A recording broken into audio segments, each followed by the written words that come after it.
78व्या स्वातंत्र्य दिनाच्या चोपडा तालुक्यातील सर्व वन्यजीव व निसर्गप्रेमींना हार्दिक शुभेच्छा. शुभेच्छुक श्री BK थोरात, वनपरिक्षेत्र अधिकारी, यावल वन विभाग चोपडा. चोपडा रेंज मधील सर्व कर्मचारी वृंद, यावल वन विभाग चोपडा, तालुका चोपडा, जिल्हा जळगाव. आज देशभरात 78वा स्वातंत्र्य दिन उत्साहात साजरा होतो. परंपरेनुसार पंतप्रधान नरेंद्र मोदी यांनी लाल किल्ल्यावर तिरंगा फडकवून देशातील नागरिकांना स्वातंत्र्य दिनाच्या शुभेच्छा दिल्या. त्यानंतर समस्त भारतीयांना संबोधित केले.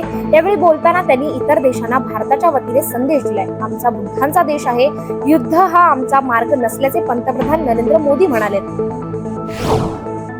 राहुल गांधी स्वातंत्र्य दिनाच्या कार्यक्रमात उपस्थित राहिले होते. त्यांचं लाल किल्ल्यावरच्या सोहळ्याला येणं हे खास मानलं जात आहे. मागच्या 10 वर्षात लोकसभेत विरोधी पक्षनेता नव्हता, आता हे पद राहुल गांधींकडे आले. राहुल गांधी हे मनू भाकर, सरबजोत सिंग, PR श्रीजेश या ऑलिम्पिक मध्ये पदक मिळवणाऱ्या खेळाडूंसह बसले होते. त्यांनी या सगळ्यांशी थोडासा संवादही साधलाय. विरोधी पक्षनेत्याने लाल किल्ल्याच्या कार्यक्रमाला येण्याची 10 वर्षातली पहिलीच वेळ आहे.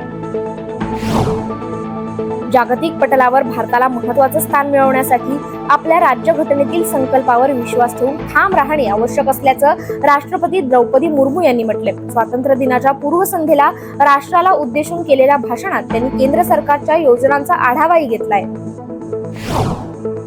15 ऑगस्ट 2024 रोजी बँकॉक येथील संसदेत पंतप्रधान पदाचा उमेदवार म्हणून कोणाला उभे करायचे हे ठरवण्यासाठी फेऊ थाई पक्षाचे खासदार बैठकीला उपस्थित होते. 14 ऑगस्ट रोजी राज्याच्या सर्वोच्च न्यायालयाने पंतप्रधान स्नेथा थाविसीन यांना बरखास्त केले होते. आता त्यावर पुढील कारवाई सुरू आहे.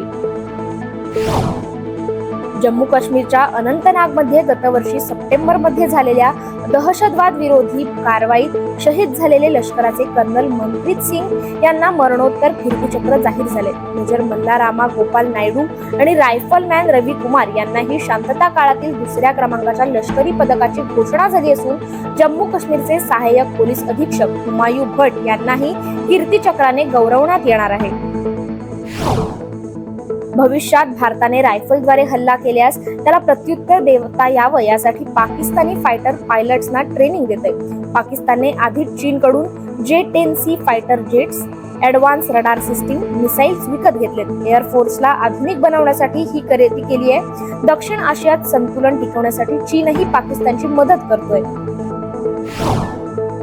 इस्रायलची राजधानी जेरुसलेम मधील वादग्रस्त अल अक्सा मशिदीत इस्रायलचे संरक्षण मंत्री आपल्या सैन्यासह शिरल्याने खळबळ उडाली आहे. त्यांनी जेरुसलेमच्या येथील मुस्लिम धर्मीयांसाठी अत्यंत पवित्र ठिकाण असलेल्या अल अक्सा मशीद हजारो ज्यू सोबत शिरून प्रार्थना केल्याने इस्रायलला पाठिंबा देणारी अमेरिका, मुस्लिम देश आणि युरोपीय संघ सर्वच संतापले.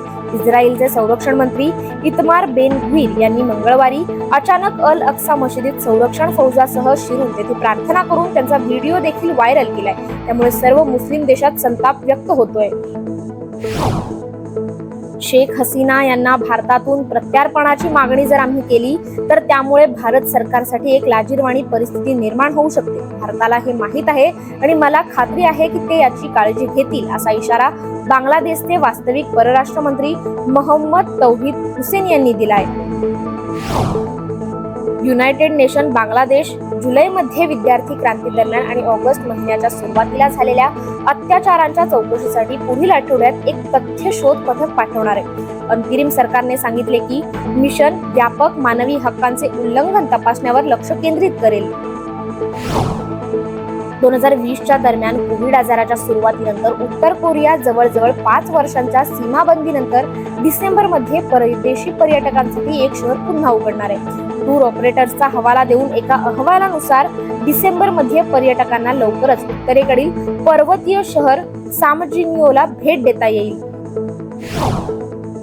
सक्तवसुली संचालनाचे कार्यकारी प्रमुख राहुल नवीन यांची बुधवारी पूर्णवेळ संचालक म्हणून नियुक्ती करण्यात आली आहे. राहुल नवीन हे 1993च्या बॅचचे भारतीय महसूल सेवेतील अधिकारी असून त्यांची नियुक्ती 2 वर्षांच्या कालावधीसाठी करण्यात आली आहे, असे मंत्रिमंडळाच्या नियुक्ती समितीने जारी केलेल्या आदेशात म्हटलंय. जगातील 3रा सर्वात मोठा तेल वापरणारा आणि आयात करणारा देश असलेल्या भारताने जुलैमध्ये रशियाकडून USD 2.8 अब्ज किमतीचे कच्चे तेल खरेदी केले. चीन नंतर दुसऱ्या क्रमांकावर तेलाचा सर्वात मोठा आयातदार आता भारत असे एका अहवालात स्पष्ट झालंय. आफ्रिकेतील 13 देशात एमपॉक्सच्या व्हायरल संसर्गामुळे चिंता वाढली. डेमोक्रॅटिक रिपब्लिक ऑफ कॉंगो मधील एमपॉक्स या व्हायरल संसर्गाच्या नव्या व्हेरियंटचा उद्रेक शेजारच्या देशांमध्ये पसरलाय. जागतिक आरोग्य संघटनेने बुधवारी एमपॉक्सच्या उद्रेकाच्या पार्श्वभूमीवर 2 वर्षात दुसऱ्यांदा जागतिक सार्वजनिक आरोग्य आणीबाणी घोषित केली आहे.